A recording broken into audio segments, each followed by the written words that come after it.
Pardon the slight delay. We had a little technical problem before we went live. Good morning from the lab, everyone. Indeed.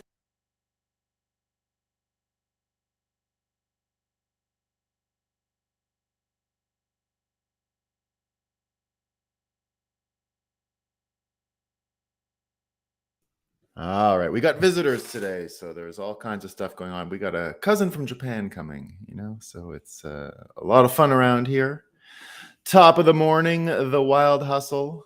How you doing? How you doing? Tommy, good morning to everyone except Chris Christie. Did you see that picture of Chris Christie that someone took of him leaning over? It's gone a little viral today. It's demonic. It's pretty funny. Double B, good morning, folks. Good morning, folks. Ben, good morning, fam. Indeed. Good morning, Robert. Whoa. Good bon matin, B for victory. Good morning, Bitcoiners. Good morning. Good morning, Robert. We got a good morning. We got a coffee. We got a sunrise. And we got some heart. We're going to confirm the sunrise in just a second. Tom, good morning. T-Dog Yo-Yo, all the way from Idaho. We love Idaho. We love it. We love it.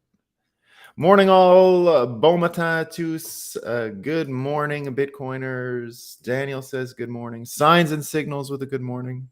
Joseph with a good morning. It is a beautiful morning. We have maximum sunrise. I checked, Bitcoin's running. All that's left for us to do is have a coffee and talk about what is new. But let's get going with a little bit of Moscow time. Let's get some blood flowing here, right? And Bitcoiners are aware of this, right? The Rolling Stone magazine. And if you listen to what RFK is saying, what other people say, they'll say that Rolling Stone is one of the most embedded Mockingbird assets there is. But don't let that color your opinion about what they say. But they're coming after you here, Bitcoiners. Rolling Stone coming after you with a headline. Why is the right so obsessed with seed oils? God, wellness influencers and conspiracy theory peddlers love to demonize seed oils, but experts think their fears are bullshit. All right. So Rolling Stone, the rock and roll magazine that some people say is embedded with national security apparatus, is telling you that, whether you knew it or not, Bitcoiners, you're right wing now. And you're also not listening to the experts who think your fears are bullshit. Okay. So there you go. We've got a story with Jordan Peterson here, right? Jordan Peterson. Everyone knows him. Canada stepping up to the plate with my prediction that they are the dumbest country in the world. So the story about Jordan Peterson, right? Because he mean tweeted some people and stuff, they've forced him into like a re-education plan. So he lost his first complaint, right? So the Toronto Star, Jordan Peterson loses court battle over degrading and unprofessional tweets. He'll be forced into re-education. That's a headline in Canada. Forced into re-education. Okay. And a few people are talking about it today.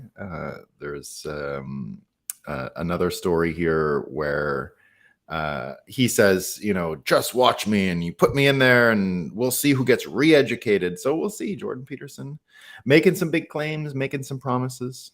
I'm paying attention. I think it'll be fun. Then we got this one here. This is from what's going on in Hawaii, right? We're going to talk a little bit about Hawaii, but it turns out the FEMA officials, this is a headline, FEMA officials are staying at $1,000 a night luxury hotel in Maui amid recovery efforts in Lahaina. But that's not the kicker. The kicker, the last Moscow time we have today, is also our theme for the day, right?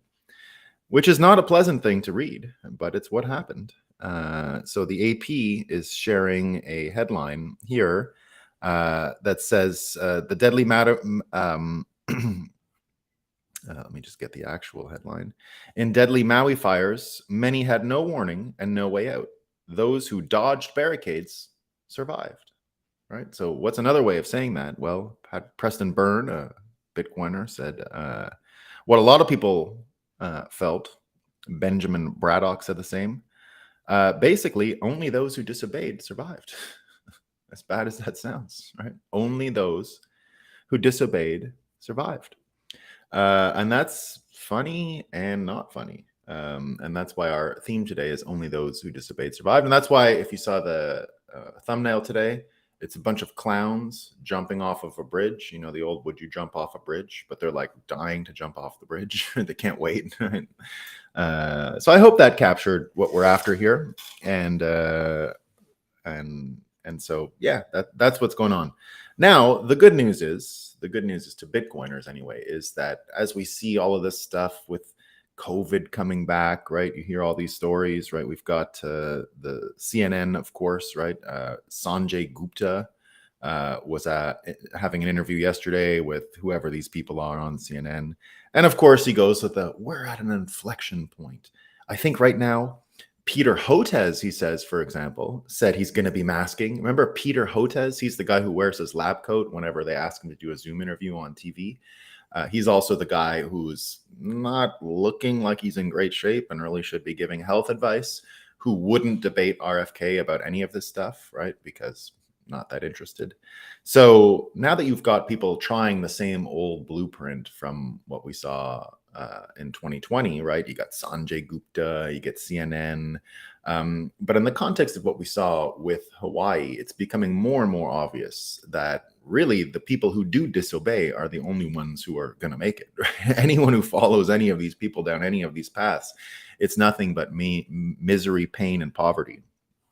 And you can see it more and more, right? You're seeing more and more people that are let's say, ignoring some of this stuff. And if you even think about the trend of COVID coming back this time and the capacity that some people have to fight against it, it almost seems like everything we've gone through in the past 4 or 5 years and everything Bitcoiners have been going through since day one almost seems like a preparation for this current iteration of COVID, right? Last time I could see why you'd want to, go along to get along. We didn't understand what kind of a soup we were really in.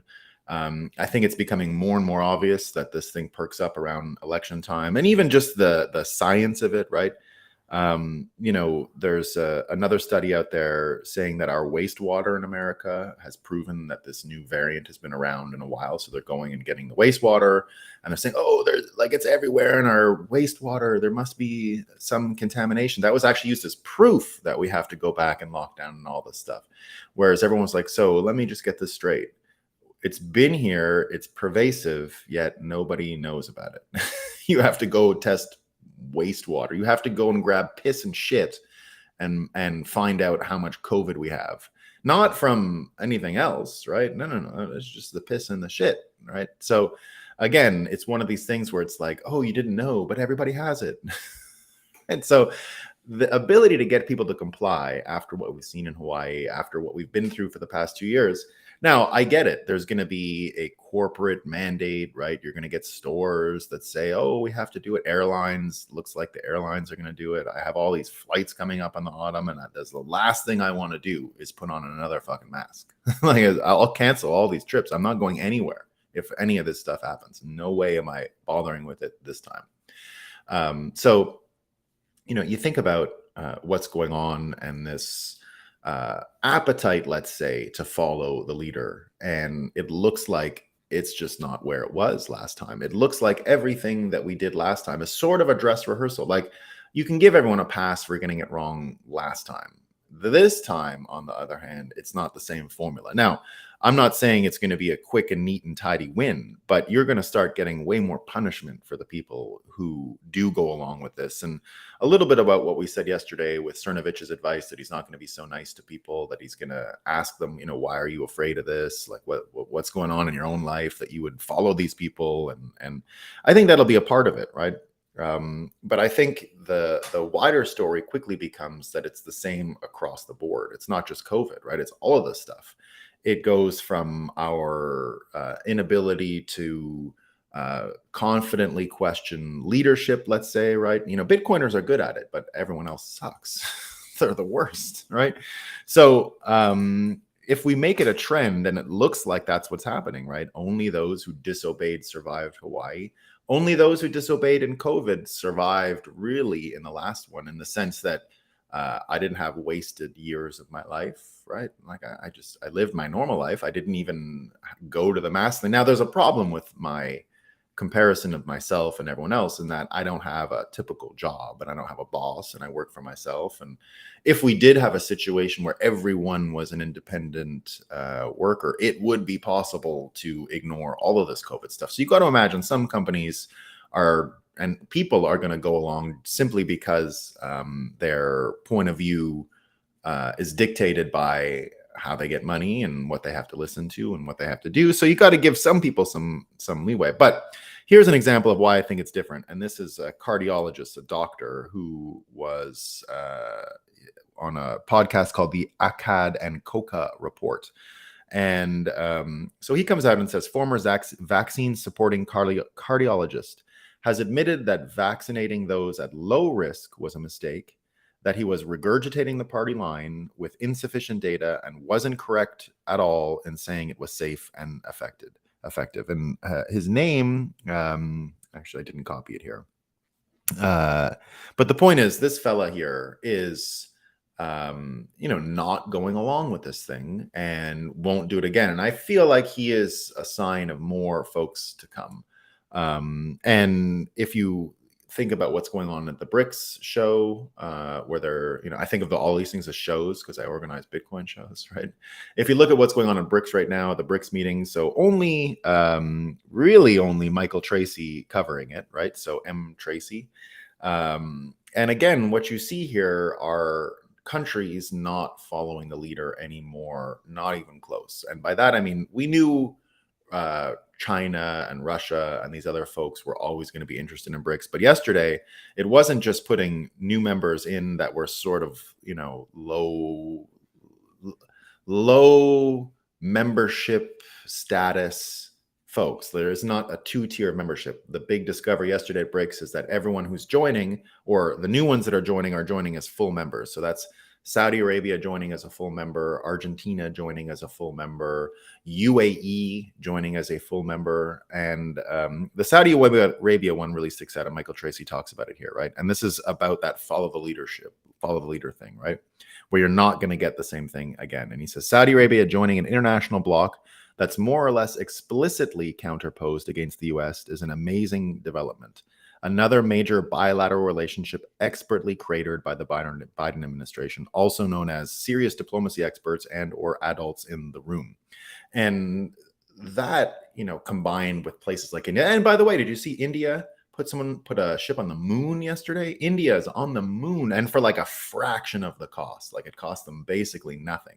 So the idea here is that you'd look at like India, right? India's not caught in our fourth turning cycles. India doesn't give a shit about what's going on with America's existential crisis, about Operation Mockingbird and what's happening with the Kennedys and what's happening with the presidential election. The only thing that India really has to pay attention to is one of the most amazing things in the world.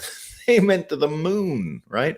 And if that's not enough, even American politics are being influenced by this Indian thing. Now, I know Vivek is 100% American, born in the USA, but you can't help but acknowledge that he's a little different from the other candidates that are out there, primarily because his name is India. It's from India. So what we did see yesterday, and this was a great thing about not getting along. The debate last night's so boring, like really stupid. I couldn't watch 2 seconds of it. I tried. I noticed right away Vivek was way better than everyone else, and that made the whole rest of the show almost impossible to watch. Like the quality was just, not even in the same planet. So if anyone didn't know, America had its first primary debate last night. And Vivek, of course, was by far, it wasn't even close. He was so much better than the other people that it was boring to watch. Like it was not fun to watch because of how much better he did than the other candidates. And you can see here, I've got some quotes about it, right? This is Glenn Greenwald's take. He says, a lot of this debate shows what the Republican Party was for decades before Trump. following and giving voice to changes among GOP voters, transform the party on foreign policy by prioritizing Americans and the U.S. above new foreign wars. So he says, outside of Vivek and sometimes DeSantis, this sounds like the GOP debates of 2004, 2008, and 2012. The center stage of the audience is filled with big GOP donors. The seats are reserved for them, and they want the old party back. That's whose reaction you're hearing on TV. So what he's talking about here, and this is what I really wanted to see, this was the most impressive thing that I saw last night. And it's something that I was good at when I ran in politics. I never cared if people booed me. Like, I was after the boos, right? Before Trump did the boo thing, I was into the boo thing, right? I loved getting booed from crowds. It's just the best, right? And so one of the things that I knew separated Trump in 2015, and it's still stuff that I can watch to this day, right? Which is Trump smashing Jeb Bush in the face at the debates that were, 6 years ago or 7 years ago. Right now, or 8 years ago, geez, 2015, wow, 8 years ago. And Trump was so good at speaking over the booing. And that's what we saw yesterday. People trying to boo Vivek, but he didn't care. It didn't faze him at all. And that's exactly what we need to get through this. That kind of peer pressure is what that doctor was talking about, right? The cardiologist that said, oh, I went along with it and I won't again, right? Now, Bitcoiners understand this obstacle really well, right? Because we were laughed at for years, because we're taking on the final boss. We're taking on the money. We're taking on the banks, the thing that looks insurmountable. And we've been doing it for so long that it seemed comical to some people at first. Oh, yeah, the banks, right? Yeah. So one of the important things about being a Bitcoiner from the earliest days is you had to be able to not get bothered or hurt or angry or anything when someone laughs at what it is you're doing, right? And that happened to me, just as a testimonial, as Bitcoin cratered down to $200 a coin in 2014, 2015. You heard it from everyone, right? Like, I was already invested in my life into Bitcoin, and it was cratering. And so people had a great laugh, right? It was so funny, ha ha ha ha ha. Especially all of my law school friends who were already like, Nolan, it's career suicide. What are you doing, right? Why would you leave fancy lawyer jobs and these kinds of things to go into that, right? Why would you do that? It's so stupid. It's dumb, right? Well, even though Bitcoin was cratering, you knew it was going to come back. And if you had conviction in it, you knew that it was the normal cycle, and it was just going to change once it survived and got through problems. Because it survived, always remember, Bitcoin surviving at $200 was big news to people like me. Going to zero would have been obviously fatal, but $200 was a great level of support back in 2014. It was like, wow, it's not zero. 200 is a lot more than we started with. We're doing great, right? A lot of people were getting in on the way up at $10 and paying attention to it then. Now, when I say getting in, right, of course, I don't mean just buying and oh, that's when I made my allocation. I mean psychologically entering the space, saying, hey, if this goes up, we have a chance of actually winning the Hal Finney thing. Like, if it might, it's not a non-zero chance it goes to $10 million a coin because of what it is we're doing, the size of the battle we're in. And that's why what we saw with Vivek last night and what we did and saw with Trump 8 years ago. Trump 8 years ago, it was brand new. No one had ever even thought of doing it that way. No one had even come close to that style. And which is why I always called Trump an artist more than a businessman and more than a politician or anything like that, or a real estate developer or TV guy. The art part comes from things like that. That's the Andy Kaufman side. You guys know who Andy Kaufman is? He was a very famous comedian and very out there stuff, in the sense that he would just go silent on stage until everyone booed him. And that would be the thing. Norm Macdonald was really good at that. Some people say that there's a skit of Norm Macdonald doing a celebrity roast. I'm trying to remember who it is.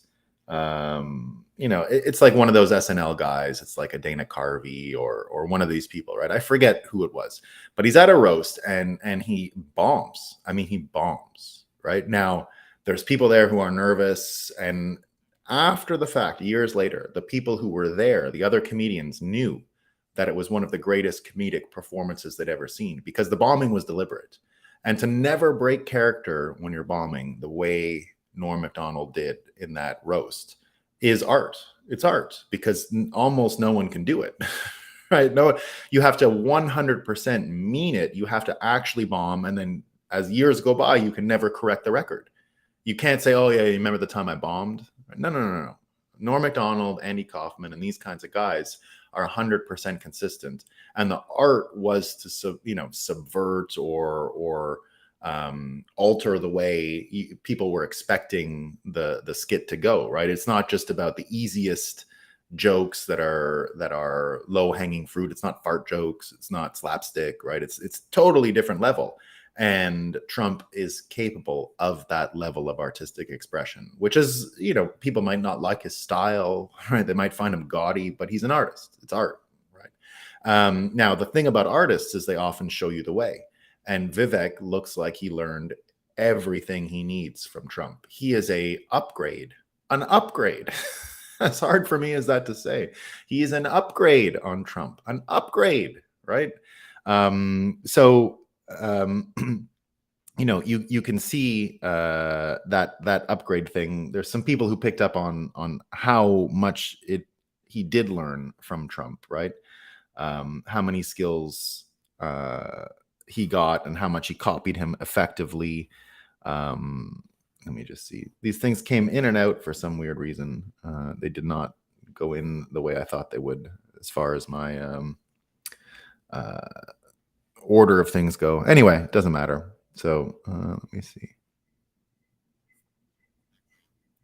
Yeah, anyway, so he went and did this. Looks like all of his skills are almost 100% Trump inspired, and he looks like a very similar candidate to Trump, but a little better in some ways. And the major way he's better, right, is in the policy. The policy stuff is, for Vivek anyway, he's much more control over it. Trump is great in like negotiating country versus country. But one thing Trump never really keyed in on was the Department of Education stuff. And I will point out that Tim Scott, one of the most boring candidates you saw on the stage last night, did one thing that was great and sets him apart as well. And why I'm so happy he's there. And that is, he attacked the Department of Education as the number one reason why, and the most racist institution in America, the number one reason why America is in trouble, the number one reason why we can't produce people who are able to question experts, right? The people who are able to say, well, maybe I don't want to wear a mask, and maybe I don't believe in experts. So he went hard at the Department of Education and said disband on day one. But so did Vivek, right? Vivek came out, and Corey DeAngelis, a speaker at Bitcoin 2023, said the same. He said, Vivek Ramaswamy calls to end the Department of Education and calls school choice the civil rights issue of our times. So both Vivek and Tim Scott here, I think, leaps and bounds ahead of Trump on policy. Now, Trump did okay. He hired Betsy DeVos on this, right, which was good. Like, he hired the right person to do it, but it didn't get done. This really, in the end, should have been Trump's only priority as president, getting rid of the teachers union and making sure that every Black kid, every immigrant, every kid in America has access to school choice, which can engage parents and get parents on the voucher system, which would be very different from what we have today, would create a consumer, a client in parents in order for them to spend and choose the education path for their kid, not just tie it all up into where your address is and where you live and all of these things. So still not the full solution to school, to education in America, of course.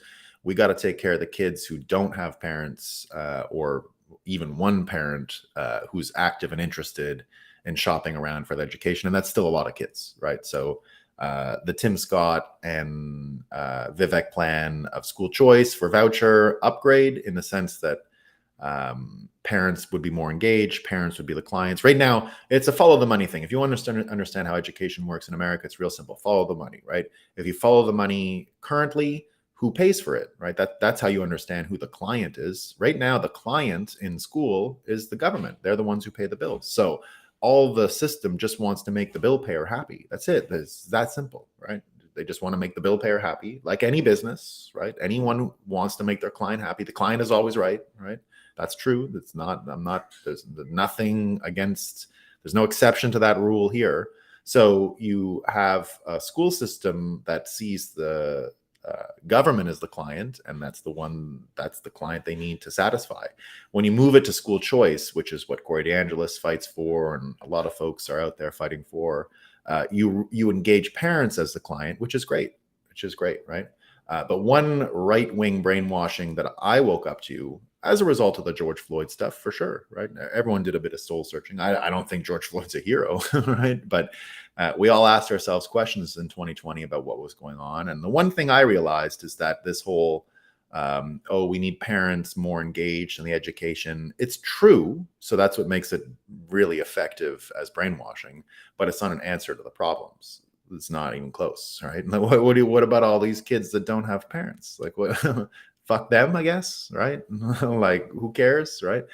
Just another, we'll get them in the next generation. It doesn't work, right? That's why I continue to think that the Bitcoin education model that you see at our events and that you see in our meetups, especially the Bitcoin meetup culture. Now, I don't think it's Bitcoin that needs to be the only thing taught, right? But just that structure of people volunteering to go and other people there to educate, the P2P education model, more or less, where kids could become the client, right? Where if you had a really great community center in your town and everyone worked there and volunteered there and spent time there, and all the men who have time and energy could go be collectively dads to all the kids that just don't have that, right? That would be the best way to learn. And I think that's where we're headed in a Bitcoin center. In a Bitcoin citadel, there are no charter schools. There are no public schools. There's a bunch of bros who have free time and spend it in a city center of some type that's got basketball nets and weights and a barbecue and fields and playgrounds and stuff like that. And men and women show the kids and teach the kids in an ad hoc way, like a big community camp or something, right? That's where education is headed. The calls like this, above the booze, right? Above the booze. Remember, the best thing that you saw last night from Vivek is that he doesn't give a shit about the booze. He is not going to be influenced by fitting into this gang of losers. And that's one of the great things that Trump taught everyone in the world, and Vivek learned. And Vivek again saying, this is also great. This is what I've been predicting for Trump for a long time. And this is why I don't think Trump will ever lay a hand on Vivek, ever, ever, ever. If you show Trump respect the way Vivek did, saying he's the greatest president of the century, and he might be, right? If you come out and say those things like Vivek did and acknowledge what Trump did, like, I don't want Vivek to beat Trump in an embarrassing way. I want Trump to retire. He's old. He's done enough. What he's been through in the past couple of years, it's awful. It's awful. They assassinated his character, right? It's full-on character assassination. The real deal, weapons grade, military grade character assassination is what happened to this guy. And he deserves respect as he goes forward. And Vivek gave him all the respect he deserves and just said, like, look, I can do better, right? Trump does make people nuts. He does. We got to admit it, right? Makes people crazy, which I love. It's fun, but we got to get over the stuff. And I think Vivek can do it. Meanwhile, Trump did have his thing last night. And if you didn't see it, Trump did before I got on today, he had 150 million views. And here's the best part. Just to set it up, right? Trump did not participate in the debates, which I'm fine with. I'm not one of these people. I don't know why everyone is like, oh, he's got to do the debates. Why does Trump have to do the debates? We know what Trump thinks about everything. He's the most vetted human to ever run for office ever. He has been giving us thousands of unsolicited words a day for years. We know his opinion about everything. We don't need him in there in a debate. We don't need him, and especially not with the losers that were up there, right? Chris Christie and Asa Hutchinson and all these losers. He doesn't need to go anywhere near these people. He's on a different planet, right? He doesn't need it. So he goes on to Tucker, and they even did the best thing where they were supposed to go head to head, but Tucker and Trump moved the show 5 minutes earlier because you can. It's not network TV. You're not stuck at the top and the bottom of the hour, in the middle of the hour. You don't have to start at 9 or 9:30 or 10 or whatever, because you don't have advertisers like they do on the main platform. So they went at 9:55 and he got 150 million views, everybody. Isn't that crazy? 150 million views. Now, what are some of the highlights of what Trump was saying, right? You got to hear him break down the physical impairments of Biden. It's a lot about what we've been saying here, right? Remember what I've said for a long time, that I kind of like that whatever simulation, whatever justice is meted out by this world we live in, right? Jesus, whatever it is, right? Karma, right? Watching Biden be incapable, physically incapable of doing the job he stole is hilarious. It's hilarious. Now, it's sad, and Trump painted a hilarious picture, right? Where he says it looks like he's walking on toothpicks in the sand because he can't, or in the grass, he can't lift his feet up enough, that he shuffles, and then they show him trying to lift up a beach chair. He's like, you see, he's trying to lift up a beach chair. These things weigh 2 ounces. He can't lift up a beach chair, right? And then he goes, I don't know who there thinks he looks good at the beach, right? He doesn't look good at the beach. He looks terrible at the beach, right? Dawdling along, can't figure out where he's going, lost all the time. Again, it's the perfect situation for people who want change. I said it the minute Biden won the election. I acknowledged he won day one. I said, oh, well, whatever way they won, he won. And they're going to get what they asked for. And what they asked for is this. And it's a be careful what you ask for situation, because the degradation that Biden has lived through all these years has caught up real quick. And then the problem is they had the DEI VP. She can't do the job. So they're stuck with him. They are stuck with him for now. Now, I think they have to get rid of him. They're not going to run with him again. I've been saying that for weeks. He's over, right? Don't even contemplate him. He's finished. There's no way they can continue with him. But what's worse is the only reason he's not actually out is because the DEI hire is no good. She's terrible. She's worse because if they run with her now, if they make her president, she basically automatically gets, they'd have to explain why she isn't getting the nomination to run for president. And that's too messy. They can't, they know that their electorate has like 4 brain cells of attention span. And if they muddle the message too much, it'll become too confusing and they can't go with it. They can't sell why no Kamala and sell why new candidate at the same time. And that would be hard to do, right? So that's why they can't do it. So now we're sitting there and we've got these two people, Trump, who's looking better than ever, right? He's looking like mentally more there. You couldn't even imagine Biden in a debate with him at this point. There would be nothing there. He would grind him into bone. There would be nothing left. He would just smash him and smash him and smash him. And there's nothing Biden can do anymore. There's too much out there about Hunter, too much confirmed about the lying and the cheating and the stealing, and now the arrest. So, and apparently, by the way, guys, did you see? And this is hilarious, right? This is hilarious. It's hilarious. All the lawyers getting arrested yesterday, it's all lawyers, right? So all these people turning them in for the Trump. I forget, I feel like I should get a prize whenever I can remember which impeachment and indictment of Trump we're actually talking about. Like it feels like I've answered it because it's all so boring and stupid that I have a lot of trouble remembering which one was which. There's the boxes hoax. There's the January 6th stuff, and then the girl thing. There's another one. There's 4. I don't remember what the other one is. I feel like when I'm able to like reference the right one, it's like, oh, I got it. Yeah, I got it, right? So this is the January 6th indictment, right? This is the trespassing will cause the American government to fall indictment, and the nuclear codes to be handed over, because it's capture the flag. Everybody knows it's just like the whole thing is just capture the flag, right? Like if you get in the building and you get the flag. Well, the flag comes with the nuclear codes and the command of the U.S. Army. Everybody knows that. Everybody knows, right? Just get the old flag, the old stars and stripes, and then you get the power.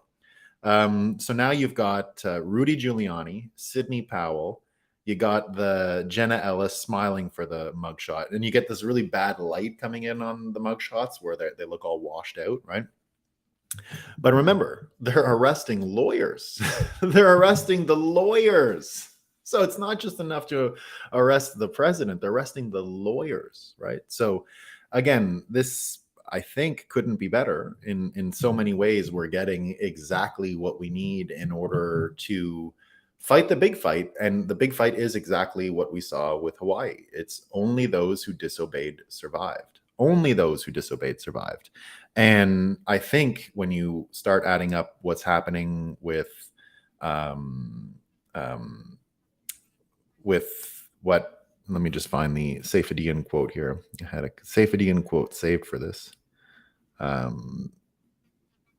So let me find it. Safe, where are you, man? I had this quote. Everything came out of order for some weird reason when it loaded today, and I did not have time to fix it. Oh, yeah, here.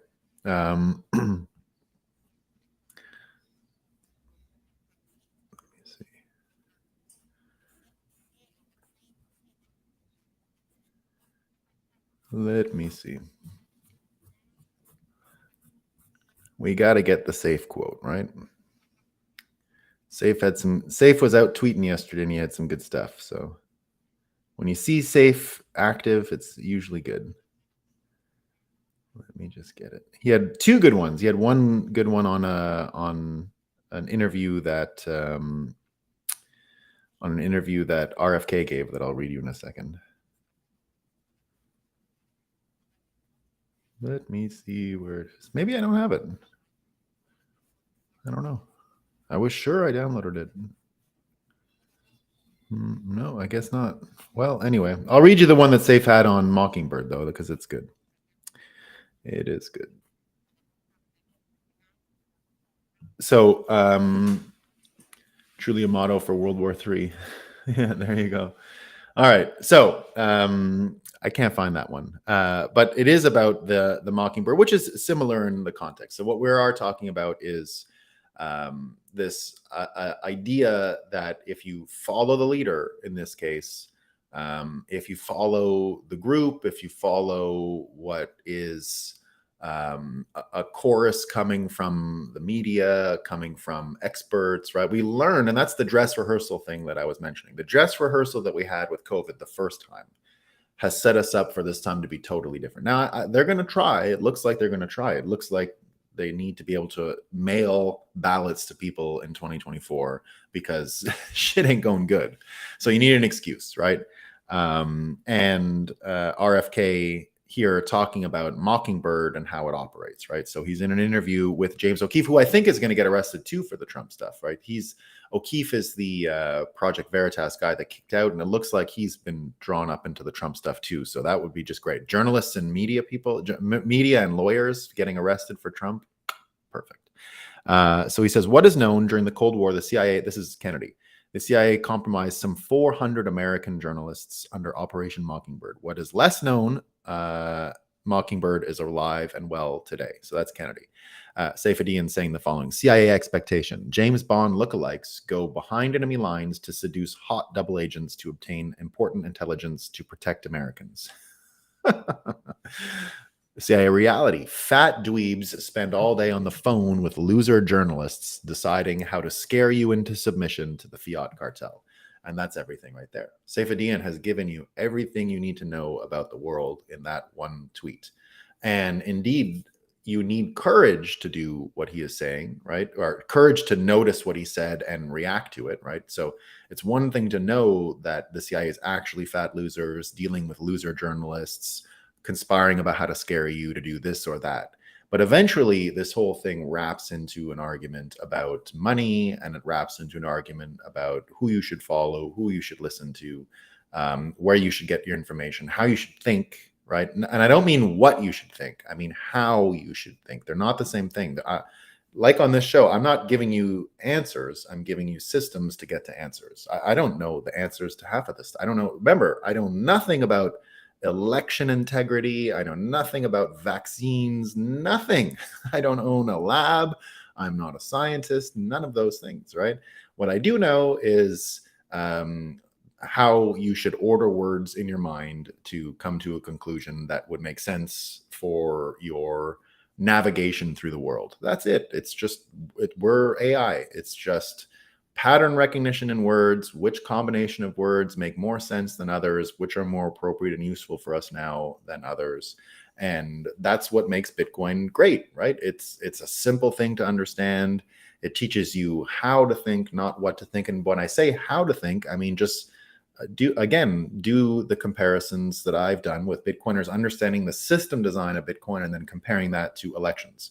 I don't know anything about elections, but I do know about the trade-offs between credibility and convenience. And I understand that when I hear people on the political divide saying we have to make voting easier all the time, right?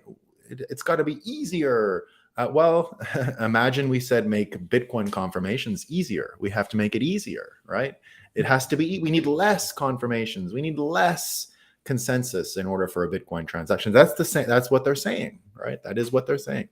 There's trade-offs all the time between credibility and convenience. And if any leader is out there, if any media is out there telling you, like they have been doing all week, we vote too much in America. It's too much. We don't want too much voting for our democracy. We don't like it, right?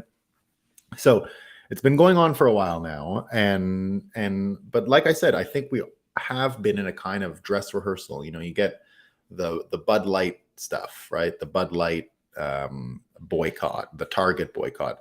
Those could be helpful here, right? If we are in this COVID thing and the first company that says, oh, you need this and you need that and you got to wear it, we got to destroy them. We have to destroy these companies the same way Bud Light has been destroyed. More or less anyone who tries to pull this stuff, we gotta go against it.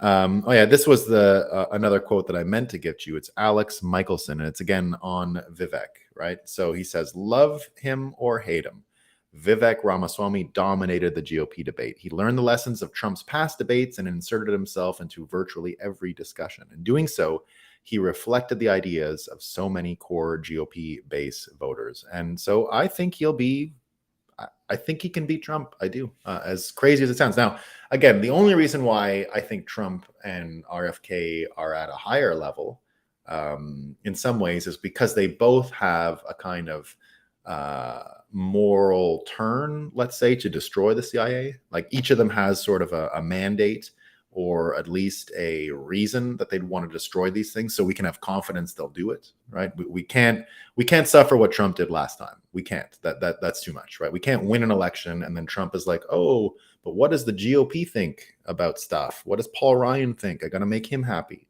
That was the stupidest thing Trump ever did, thinking that he could manipulate the GOP. It is why when Cernovich calls Trump stupid, on that, I agree with him. On that level, Trump thought he could. He just didn't really, I think, take the threat inside the GOP seriously enough, and thought he could manipulate them and win. Now, again, Trump is a different fella, right? But watching Trump, and this is, this is where they went after him. They did all these crazy things, but this is where he showed people the way in a really important way, right?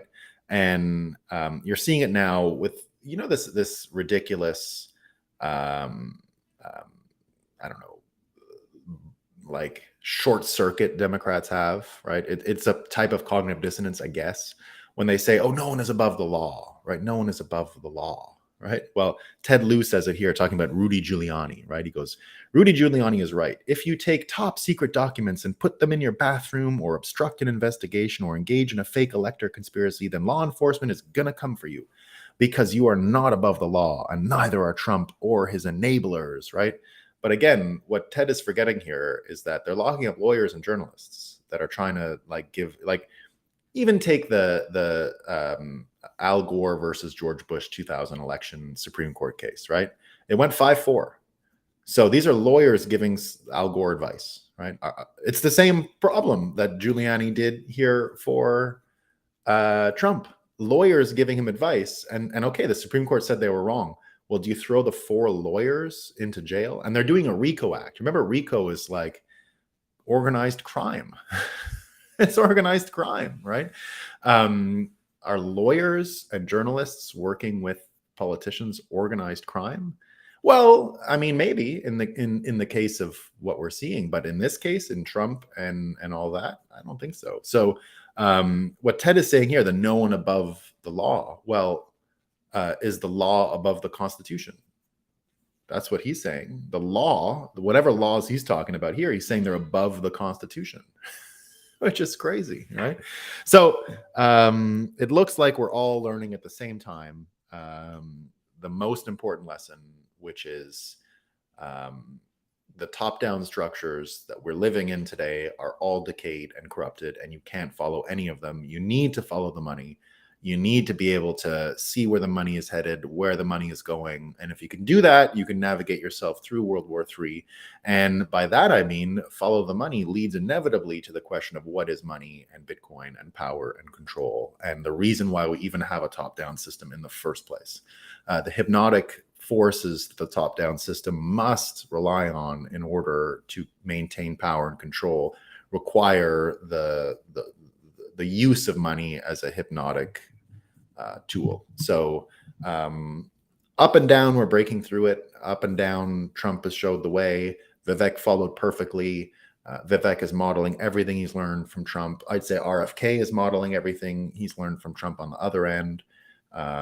It looks like the system is rebooting before our very eyes. And again, the best they have is another COVID thing. All right, I can't imagine anything better than this, and I don't think this dog is going to hunt this time.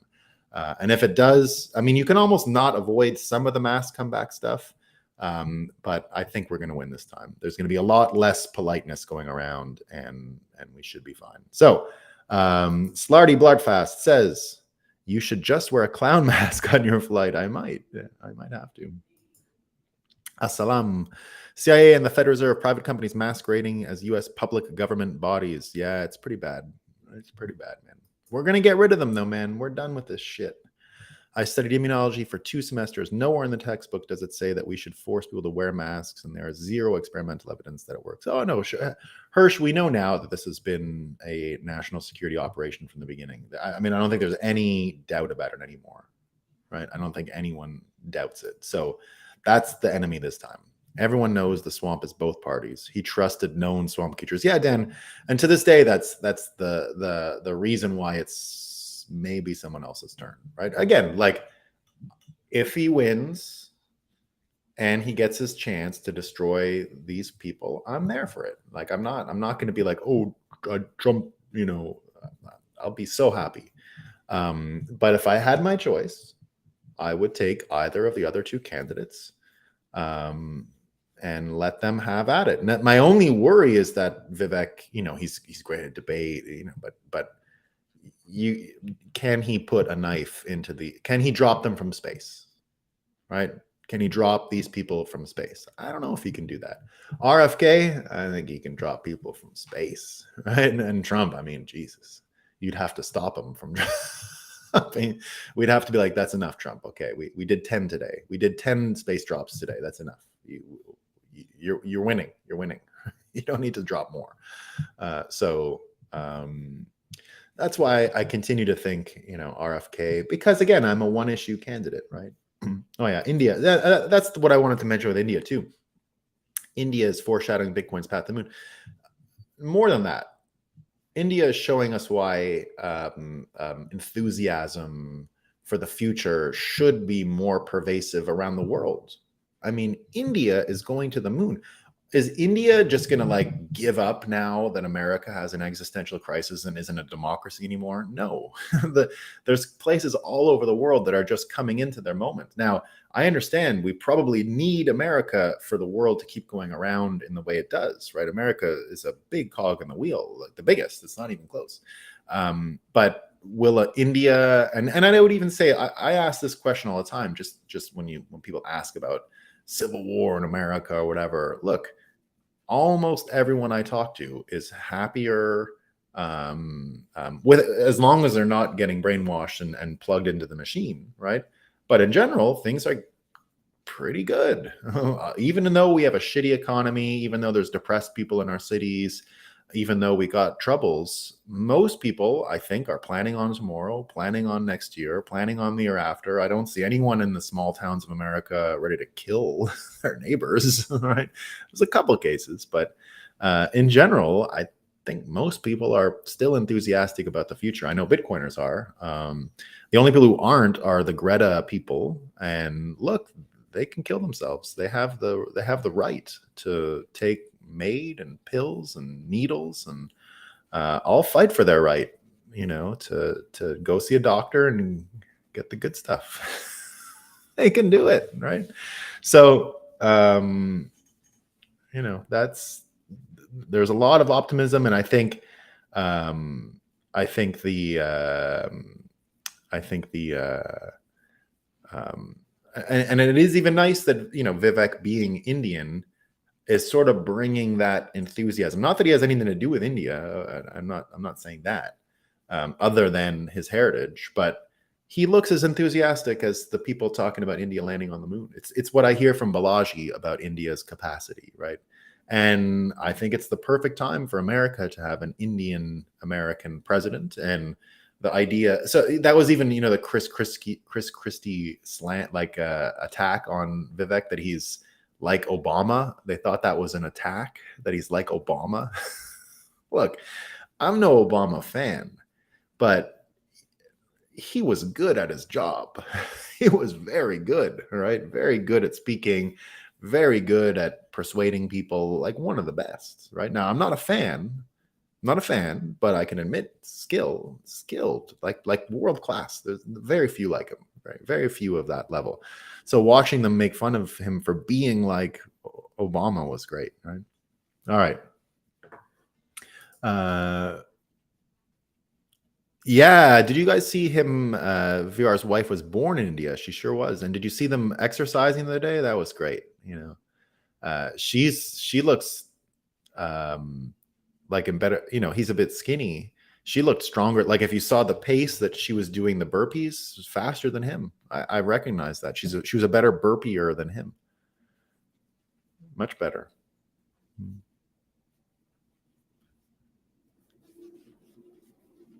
Yeah.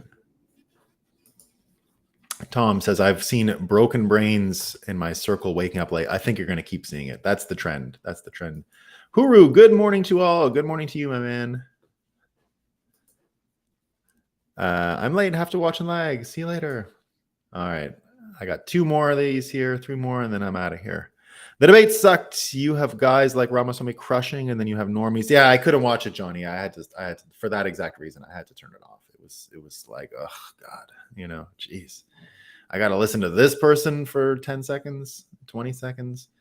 I thought they all sucked. I mean, they were terrible. All of them were terrible. Like, just it gave me PTSD to old political days when you had to listen to idiots like that. It was like years too late for the show. Trump is a jester become king, isn't he? Yeah, and he would be a great king. I mean, I think the way we organize America is going to change going forward. I don't think it's going to be exactly the same. And I'm into kings. I'd be fine with a king, not a permanent king, not a hereditary king, but I mean, we've changed the job of president so much already. That's why I'd be fine if Kennedy was a king. I'd go with kings at this point. The whole thing didn't work in the end. The experiment is over, guys. It didn't work out. We need something better. Now, I think states are going to continue to be direct democracy, and the republic division of power stuff is going to stay. But the executive branch is going to change, I think. Or maybe not. Maybe I'm totally wrong. All right, team. That's all I got for today. I shall see y'all tomorrow. Have a great day. I'll be on, by the way, I'll be on FedWatch today at noon on Bitcoin Magazine with Ansel Linder. And I'm sure we're going to be talking way more about BRICS and all kinds of stuff. All right. So see you there. Enjoy your day. And we're winning, right? And remember, only those who disobeyed survived. Eek.